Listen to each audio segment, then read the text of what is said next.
fiscal de la Nación, Delia Espinosa, se pronunció respecto a las 4 denuncias constitucionales presentadas en su contra por el Congreso y el gobierno de Dina Boluarte, que como ya sabemos están jugando en pared para dar un golpe en el Ministerio Público, y para eso quieren inhabilitar a Espinosa por un periodo de 10 años, lo mismo que hicieron el año pasado contra los magistrados de la Junta Nacional de Justicia, Tello y Vázquez, un atropello que terminó siendo anulado por el Poder Judicial.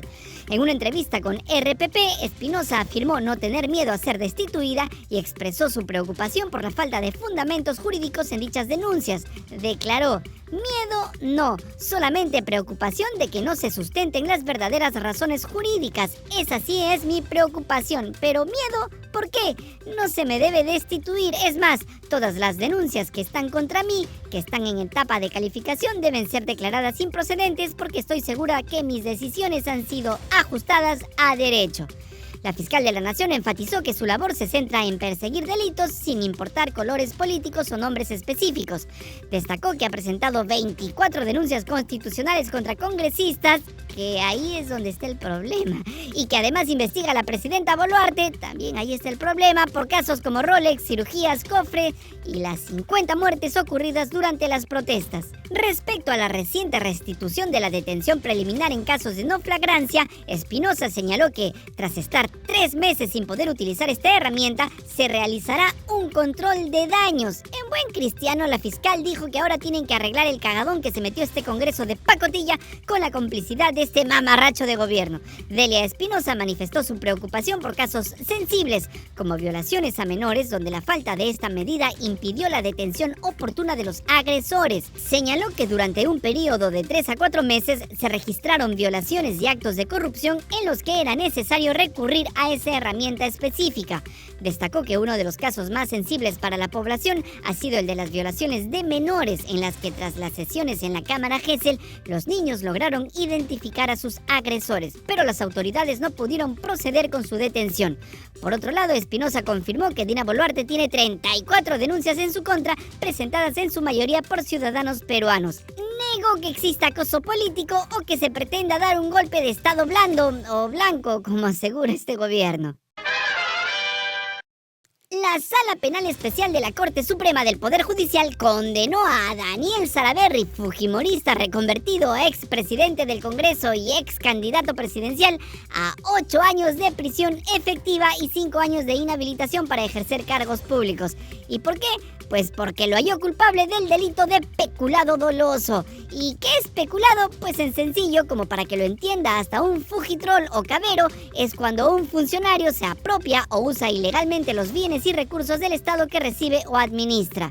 Por ejemplo, cuando un trabajador del Estado se tira parte de los viáticos que le dieron para que viaje a Puno en una comisión de servicio, está cometiendo peculado, se está robando el dinero de los peruanos. O cuando un congresista usa las computadoras, los celulares, las laptops, las impresoras que le dio el Estado para que trabaje en su oficina parlamentaria cómodamente, pero usa todos esos equipos para hacer campaña o para crear su propio partido político, está cometiendo peculado. Delincuentes. Bueno, volviendo a Daniel Salaverry, a la sentencia también incluye el pago de una reparación civil de 119.577 soles superbailables. La ejecución de la pena se hará efectiva una vez que la sentencia sea confirmada. La lectura íntegra del fallo está programada para el 21 de marzo. Según la acusación fiscal, Salaverry se apropió de más de 10.000 soles asignados por el Congreso para gastos de semanas de representación. Se le imputa haber presentado informes fraudulentos para justificar actividades de representación en los meses de enero, febrero, noviembre y diciembre de 2017, así como en enero, febrero y marzo de 2018. Además, se le atribuye haber favorecido a 4 trabajadores de su despacho con los viáticos asignados. Durante el juicio se demostró que Salaverry no realizó las actividades de representación en las fechas mencionadas, pese a haber presentado informes que contenían registros alterados e imágenes manipuladas. Estos documentos falsos fueron utilizados para justificar gastos que no correspondían, incurriendo así en el delito de peculado doloso. Por supuesto, esta sentencia de 8 años dictada por el Poder Judicial sienta un precedente. Tiemblan los mochasueldos. Daniel Salaverry dijo que apelará la sentencia ante la Asamblea Permanente del Poder Judicial. En una entrevista en RPP dijo que la sentencia en su contra era una vergüenza y que el Perú está volviendo a los 90, cuando se utilizaban jueces provisionales para sacarse de encima a los adversarios políticos. Bien dicho.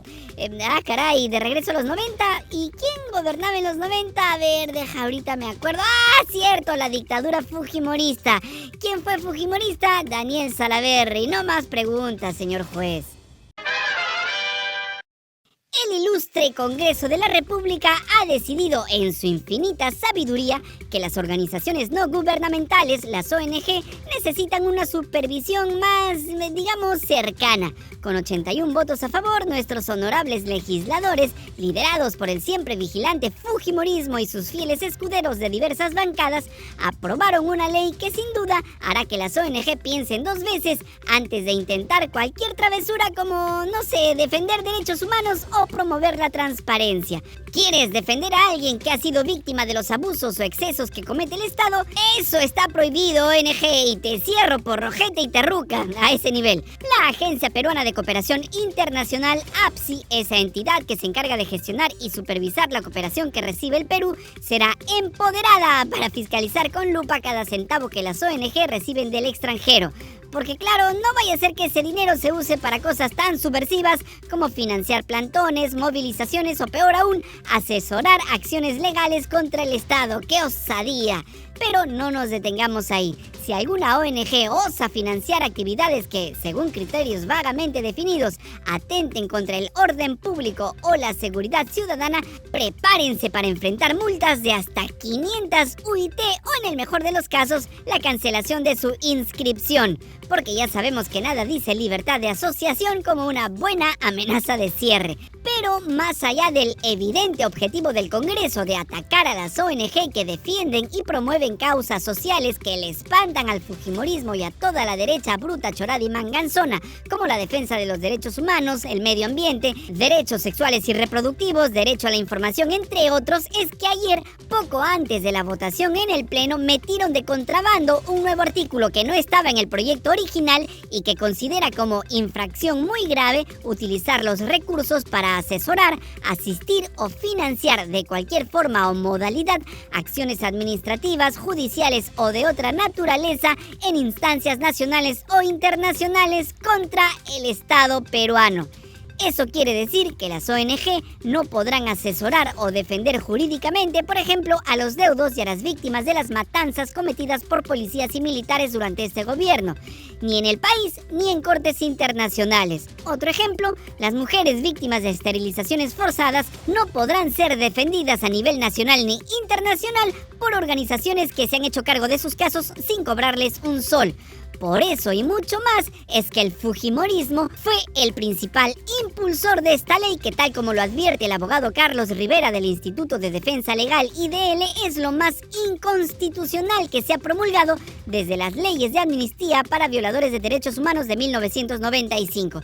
El congresista José Cueto, de Honor y Democracia, nos iluminó al señalar que no podemos permitir que millones de soles anden por ahí sin fiscalización, porque obviamente las ONG han estado llenándose los bolsillos a costa de los más pobres del Perú y no nuestros intachables políticos, claro. Qué alivio que alguien finalmente ponga orden en este desmadre. Y no es cierto, por supuesto. Actualmente, los recursos que reciben las ONG son rigurosamente fiscalizados. Lo que ha hecho este Congreso de pacotilla, en primera votación aún, es dar un paso firme para garantizar que las ONG sepan quién manda aquí. Porque al fin y al cabo, ¿quién necesita una sociedad civil fuerte e independiente cuando tenemos a nuestros honorables congresistas defendiéndonos de esas peligrosas organizaciones caviares, rojetes y terrucas, verdad? Oh, las vueltas que da la política peruana. Nuestro siempre eficiente Congreso ha decidido que es momento de ajustar cuentas con fantasmas del pasado o del futuro, quién sabe. La Comisión Permanente, en un alarde de valentía y sentido de la oportunidad, aprobó ayer un informe que recomienda inhabilitar al expresidente Martín Vizcarra por 10 años y al ex primer ministro Salvador del Solar por 5 años. La razón, haber disuelto el anterior Congreso fujimorista en el año 2019. El congresista de Fuerza Popular Héctor Ventura, siempre al pie del cañón cuando se trata de desempolvar viejas rencillas, fue el encargado de elaborar y sustentar este informe. Todo surgió gracias a las denuncias de los siempre atentos y rebeldes Alejandro Muñante y Patricia Chirinos, nuestros Thelma and Luis del Congreso. Descubrieron ellos que Vizcarra y sus secuaces vulneraron el sacrosanto artículo 134 de nuestra Constitución. Todos recordamos ese día histórico del cierre del Congreso Fujimorista, ejecutado dentro del marco de la Constitución por el gobierno de Martín Vizcarra, cuya legalidad fue ratificada por el Tribunal Constitucional. Pero parece que para el Fujimorismo y sus aliados, el único cierre del Congreso que vale es el que perpetró el dictador Alberto Fujimori cuando dio el golpe de Estado en 1992. Ese sí fue legal por mandato divino, ¿verdad? Adefesios. Vizcarra, en un acto de coherencia con su historial, decidió no presentarse ante el Congreso para defenderse. Desde sus redes sociales denunció que la Subcomisión de Acusaciones Constitucionales no tomó en cuenta sus descargos presentados en julio de 2024. Según él, el Tribunal Constitucional ya había determinado que la disolución del Congreso fue constitucional, pero claro, ¿a quién le importa eso cuando hay vendetas políticas que cumplir? La única razón para inhabilitar a Martín Vizcarra y a Salvador del Solar es el terror de la mafia de verlos postular a cualquier cargo público, pese a que el segundo ha dicho hasta el cansancio que no piensa ser candidato a nada.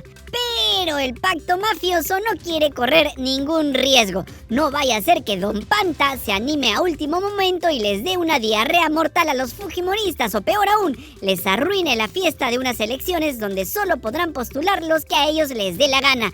Porque de eso se trata ahora la democracia peruana: inhabilitar a todos los adversarios políticos y correr solitos para que esta vez no les gane un panetón o una lonchera basa. Son unos ojetes. Recuerda que si quieres que este micronoticiero siga existiendo, necesitamos de todo tu apoyo. ¡Listo!